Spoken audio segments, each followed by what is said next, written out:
All right, good morning, everybody. This is James Morris, and today we're going to talk about something that's dear to the heart of many people out there.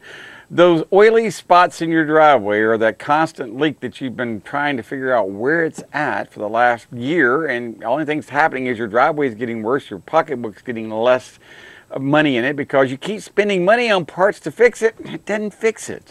I know, it's hard to believe, but it does happen out there.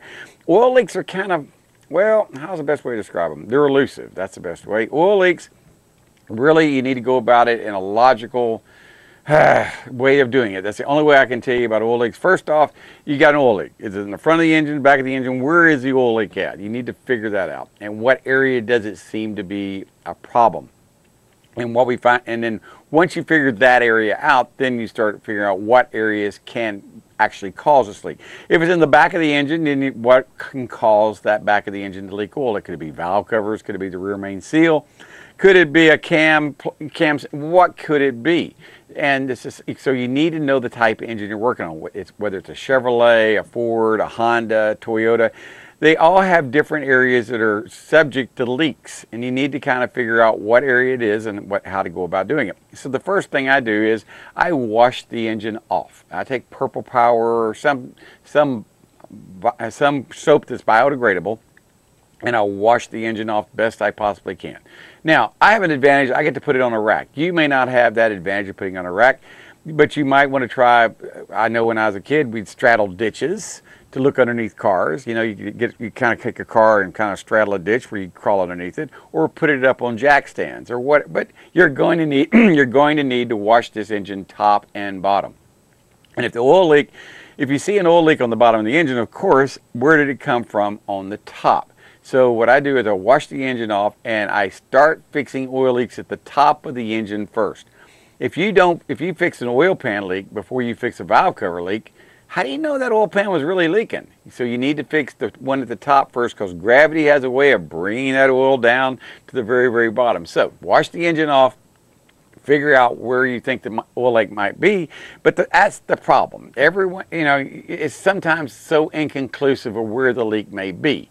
You say, well, I think it's here, I think it's there. So please go buy a black light. It's a special black light that we use for doing like air conditioning work or finding leaks on cars. It's the same purple light, and it comes with yellow glasses. You need that black light and the yellow glasses and at least 2 bottles of dye. Now, here's the catch about the dye. You don't need to put the full bottle in the oil. You just put half a bottle in there. And what I want you to do is if you're not sure if it's a power steering leak, or if you're not sure it's an oil leak, or whatever it is, you make sure you only put the dye in one thing of oil only, whether it's power steering, you put it in there, or put it in the engine oil, put it in there, or the air conditioning, whatever your leak is. Only do it one at a time, because I've seen people put dye in everything, and then when they put the black light to it, it's just a big glow-in-the-dark mess underneath there. They go, well, what's leaking? Well, is it the air conditioning, power steering, engine? What's leaking? Well, so put one dye in at a time. But if you think it's an oil leak, only put it in the engine oil. If you think it's a transmission leak, put it in the transmission fluid. You can put this stuff in cars, and it works really, really well. Put it in differentials, you can put it in transmissions, transfer cases, anywhere you've got an oil leak, you can do it. And you can even use this type dye in air conditioning. Now, that's a different story. If you don't have a way of injecting it, you can't do it. But here's the point. This is how we find leaks. You've got to have a starting point. So wash the engine off, get it as clean as you possibly can, buy the yellow glasses, buy the black light. After you wash the engine off, go look at the engine with the yellow glasses and the black light. It's best to do it kind of at night, or when it's dark, where you don't have so much light, where you can see a lot more. Before you add the dye, do this and take a look at what it looks like. Because believe it or not, engine oil has a dye in it. I know you say, what? It'll actually kind of, even if you don't add the dye, it'll actually kind of glow on you. Sit there and go, was that it? Well, see what it looks like before you add the dye. And look at that engine from the top to bottom, best you possibly can. Now add the dye to it. Go for about a 3-mile drive. Don't go much longer than that. You make a real big mess, depending on how bad the leak is. But normally about 2 to 3 miles will give us an indication if it's not a high pressure leak. When I talk about high pressure leak, there's ones that are on the high pressure side, like on the oil sending unit. That's high pressure leak. Things that aren't high pressure leaks: rear main seals, cam seals, crank seals, valve cover gaskets, oil pan gaskets. Those leaks normally happen due to splash, going forward and back, stopping the car, accelerating, especially oil pans. Oil pans won't leak just sitting still. They leak when you drive. When you're going down the highway and you hit the brakes, it sloshes. When you accelerate, sloshes back. That's how that leaks. Go about a 2 to 3 mile drive, come back, put the yellow glasses back on, get the black light out, and look. Take a look where it's coming from and start working your way from the top of the engine down. You will see a lot of times where you think you got an oil pan gasket, it's a valve cover leaking, or it's a side inspection plate leaking, depending on the type engine you have. Valve covers leak, intake manifolds can leak. They leak oil too. They're not high pressure leaks, but they leak. Valve covers, intake manifolds, oil pans, timing cover gaskets. These things are all leaks that can be really irritating and can really mess up your expensive driveway. And tell me, I know how expensive driveways can cost because I had to buy one about 4 years ago. And boy, they cost a lot of money, and when they get ugly and dirty, your wife doesn't like it, and they remind you that you need to go out there and clean it. So, to keep from having to clean it so much and spending, feel like you've wasted all this money getting a new driveway put in, let's fix these oil leaks. Let's get them fixed. Let's fix them right, and that's how you go about doing it. Dye that you put in the oil or whatever you're trying to find out that's leaking. I've had cars come in here that were leaking from several areas, leaking from the engine, leaking from the transmission, leaking from the power steering. Like I said, I don't add the dye to all the units at one time. What I do is I concentrate on one leak at a time. Which is the one that's the most, the biggest, nastiest leak? Is it engine oil or is it power steering? In most cases, it's engine oil. Sometimes it's power steering, but power steering is relatively easy to figure out. How many components can leak on a power steering? Your pump, your hoses, and your rack and pinion. That's about it. Where on an engine, you've got all sorts of things that can leak. I mean, rear seal, front seal, valve covers, oil pan, cam seal, crank seal, all these different parts that can leak. And they do leak. And when they leak, it's very irritating. So that's why I'm saying use a black light, use a dye, wash the engine off first, add that to it. Don't get crazy with it. And the reason I'm telling you to buy two tubes that come in 1 ounce, put a ½ ounce in the oil, drive that, check it. If you don't see a dye leak out after 2 or 3 miles and you can't see anything, add the other ½ ounce. Maybe this is a pretty small leak. It's not as big as you think it is. And now go drive it for about another 2 to 3 miles and see if you see it. Sometimes leaks take a couple of days to develop. But normally I have to, in my business, I don't have a couple of days to wait. So when a car comes in, we do the job, we wash it off, we put everything back together again. We go drive it, we take a look at it. If we don't see a leak, we put a little bit more dye in it, and we go drive it harder this time, and we drive it a little faster. We slam on the brakes a little bit more, we accelerate a little bit more. Let's get that oil to splash around, and that's how I'm able to figure out where a leak is. Once I see where the dye is, I say, okay, the leak is coming from the valve cover running down. Or the leak's not coming from the top, it's coming from the bottom and running backwards. You'll be surprised how many times people think they got a rear main seal leaking and it's an oil pan gasket leaking. Or people think that they got a rear main seal leaking and it's really not that, it's the front seal blowing back. They got the whole oil pan, everything's covered with oil. So that's why I'm saying, please do this systematically. It's the only way I know how to fix a car for oil leaks. And I've been fixing oil leaks ever since I've been in this business, and you're going to find in any business that especially automotive business, that's the biggest complaint people have about their cars. They don't like to see oil on the driveway.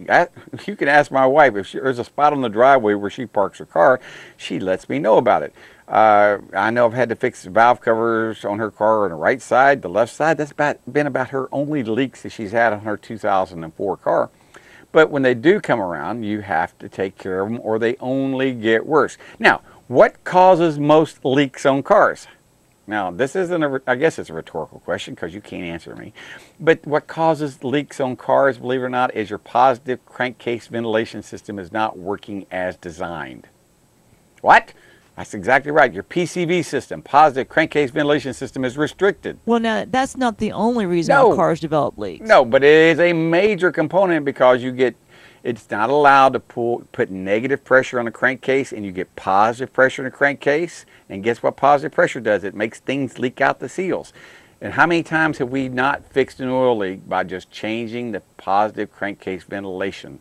Yeah, well, you have to remember, too, the seals are made out of a rubber compound, so just over time, rubber shrinks. Well, it will shrink. It will shrink. And a lot of times we don't even use, they don't even use gaskets. We're using a silicone for valve covers, oil pans, rear main seals, not rear main seals.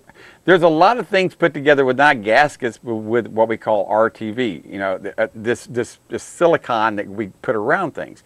And here's another thing. Silicone, there's different kinds. You got black and you got gray. Those two right there are the main ones we use. If you got an imported car, it's gray. If you got an American car, it's black. Now, the reason you say that you can put gray where black's used, but you don't put black where gray is used. That's right. You can use gray on both import and American. You can't use black on import and American. They recommend not to. I've seen people do it. I've done it before, and it didn't turn out well. I had to end up doing it all over again. But now red is not a good color for any. Well, red is not used for much of anything anymore. I mean, there's red and blues and things, and we don't use those. I mean, I don't think I've used red in years. That's mainly for high temp and. Yeah, I've seen a lot of cars come in, people working on it themselves using red though. Yeah, we don't. A lot of these silicones are not friendly to oxygen sensors. You put one of these on a valve cover gasket and you will get oxygen sensor codes forever and ever and ever because it contaminates the oxygen sensor. Well, at least till it cures, you'll have that happen. And you can contaminate oxygen sensor where they get stuck in the rich position. They get stuck, I mean, they're not lean, but rich. They won't move. They're saying constantly rich causing the problem to run poorly because people use the wrong silicone. So remember, here I'm going to recap. We only got about a minute or so left on this. When you're trying to find an oil leak, first off, wash the engine off. Make sure it's completely cleaned off. Make sure you add some dye. Before you add the dye, take a black light with the yellow glasses, look the engine over to make sure you don't see any dye or anything. Get an idea what the engine looks like under a black light. You'll be surprised what it looks like after you wash the engine off. There'll be things that glow in the dark you had no idea about that'll catch your eye when you put those yellow glasses on. And black light. Now, you see what it looks like. Now add the dye. Go drive the car 2 or 3 miles, take a look at it and see if you see that bright, shining, glowing, because it will stick out like a sore thumb where it's leaking at. Check real good at valve covers. Start at the top, work your way down to the bottom and see what you're going to have. If you don't see a leak, add a little bit more dye, go drive it, add the other half, make sure you get a full ounce in it, and go drive it another 2 or 3 miles, check it till you see where the leaks are. Only check one system at a time. If you're going to be checking oil leaks and everything, don't do it all at one time. Put the dye in one thing only. Get that area fixed first before you move on to another system. If not, you'll have dye everywhere and have nothing but a headache trying to go, oh my Lord, what's leaking? You know, sometimes the only way I've been able to tell the difference between power steering fluid and engine oil, because both of them are brown, is actually, I know it sounds terrible, is actually take a drop and taste it and go and spit it out immediately. Go, oh, well, I know what that is. That's engine oil, or that's our power steering fluid. So sometimes be very, very careful. What you think might be one leak may not be. So whatever you're low on fluid is normally the thing that's leaking. I've had people come in and tell me, you know, my power steering fluid is leaking. I said, why is that? Well, I think that's power steering fluid. Looks like it over there. Well, it's not power steering. It's transmission fluid. Both of them are red. Hey, this is James Morris. We'll be right back. I got Karen Schoen calling, so give us a call, 850-763-0555, and be a part of the show, and we'll be right back. Part of what I'd like to let you know is what we do and how we work our system. Basically, we've got about 700 stocking dealers scattered around the 15 counties here in the Big Bend area of the state. I run a fleet of trucks, vans, and what we call hotshot vehicles to deliver to our dealers quickly so they can help service you as fast and efficiently as they can. Provide timely and efficient service, and we're there to take care of our dealers, who in turn can take care of their customers. If you want the best deal in town for tires, you need to call Baytown Tires at 873-8900. Hanson and the guys at Baytown Tires take pride in serving Panama City for over 20 years. Baytown Tires on Highway 98 in St. Andrews. All service work backed by a nationwide warranty. Summer is here and the days are getting longer and hotter. Call James Auto Center for a free cooling system evaluation and consultation. Give us a call, 850-763-0555 today. Beep, beep, beep, beep, yeah! Water is too powerful to fight alone.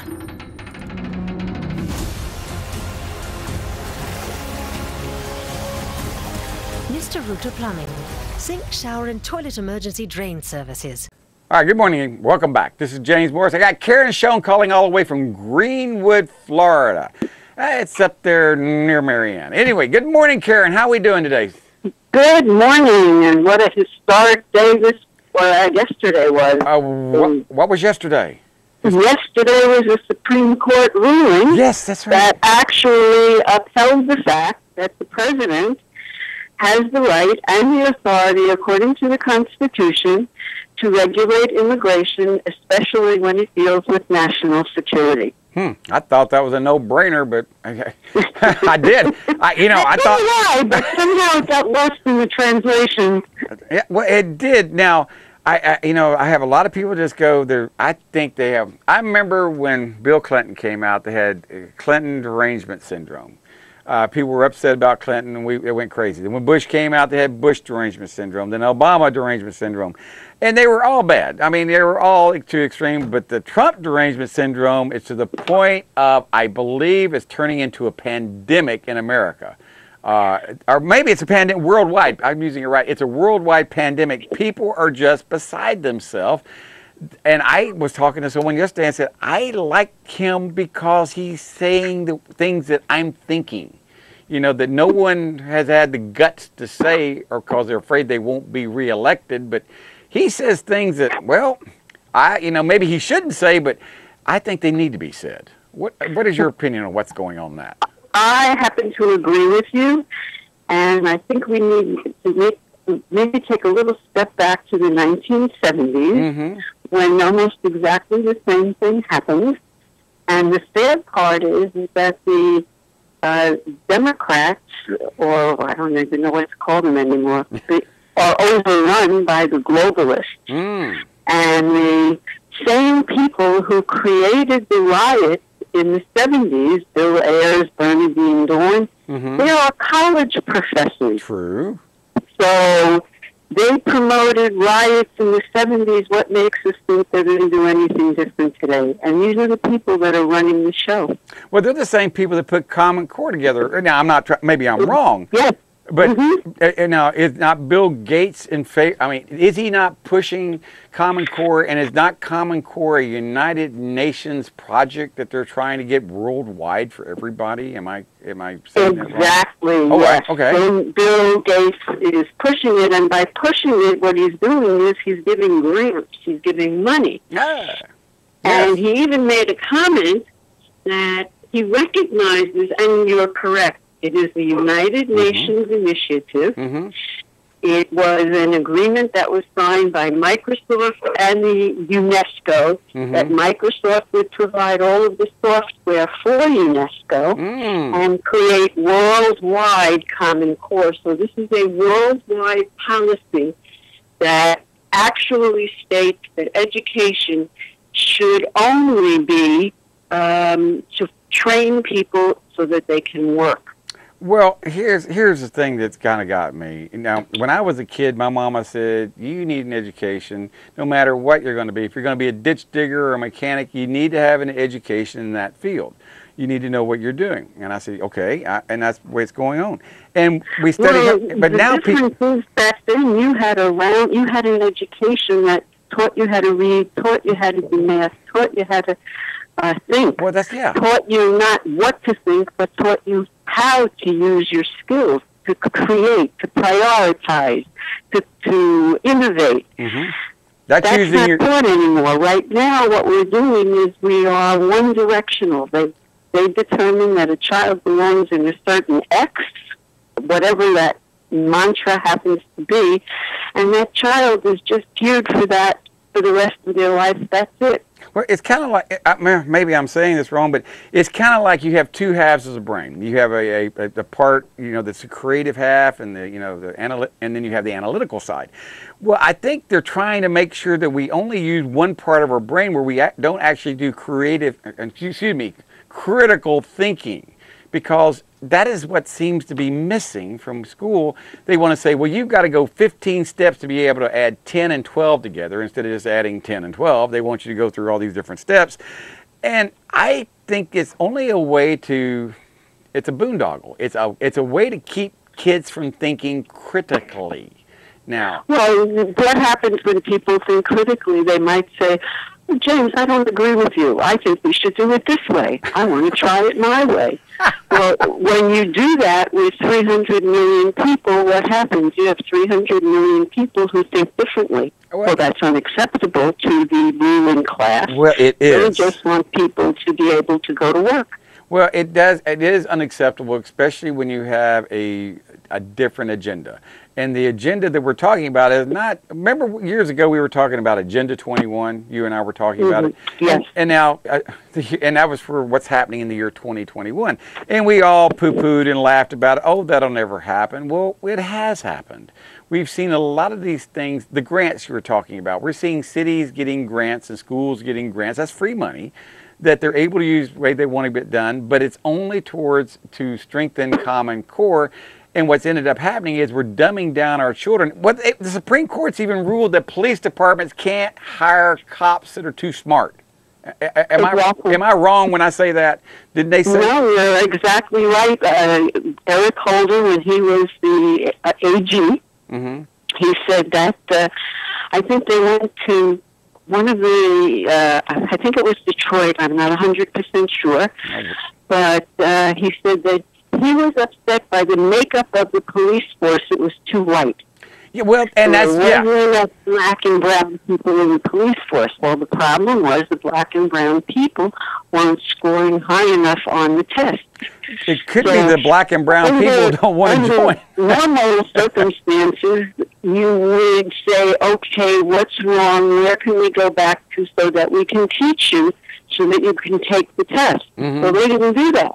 What they did was they said, okay, we'll lower the standards for the test. Well, that's kind of like, okay, that'd be great. It's kind of like I'm sitting here going, okay, I'm going to work on your car. So instead of you hiring a mechanic that is really, really smart and has studied and knows what's going on, you're going to take it to XYZ parts store over here where the guy just got out of school. He's working for minimum wage, has no idea what he's doing, and he's going to work on your car.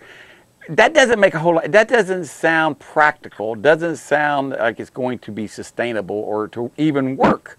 I mean, no, I mean, what happens is the industries become the same as the schools. They become dumbed down. I believe it was Abraham Lincoln who said, whatever happens in school today turns up in government next year.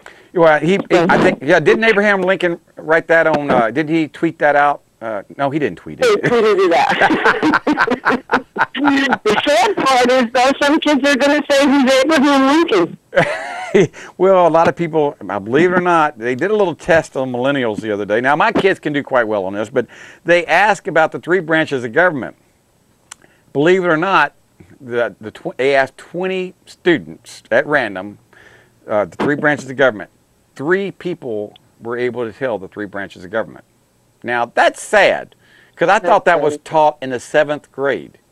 I thought... Well, it used to be, but it's not anymore, because now everything is taught through feeling.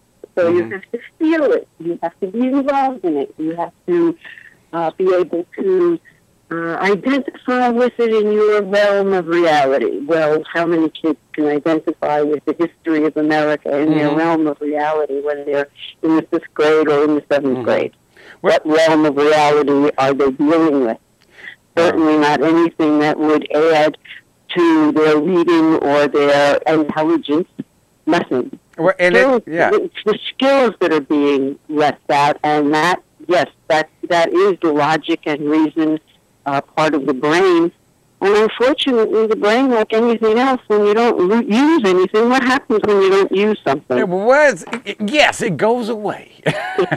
Yeah, well, it's still there, and you can still open that door, but if you don't have the skills to understand what you're missing, that door never gets open. In my entire life, I never would have thought that socialism and communism would have a foothold in people talking about the direction of America. I've got people out there talking about, we need socialism. I'm going, well, you got enough of it as already. How's that working out for you? And they go, well, we need more of it. And I'm going, really? Well, then you know what? I think Mayor Bloomberg And I'm going going, to run for office. yeah.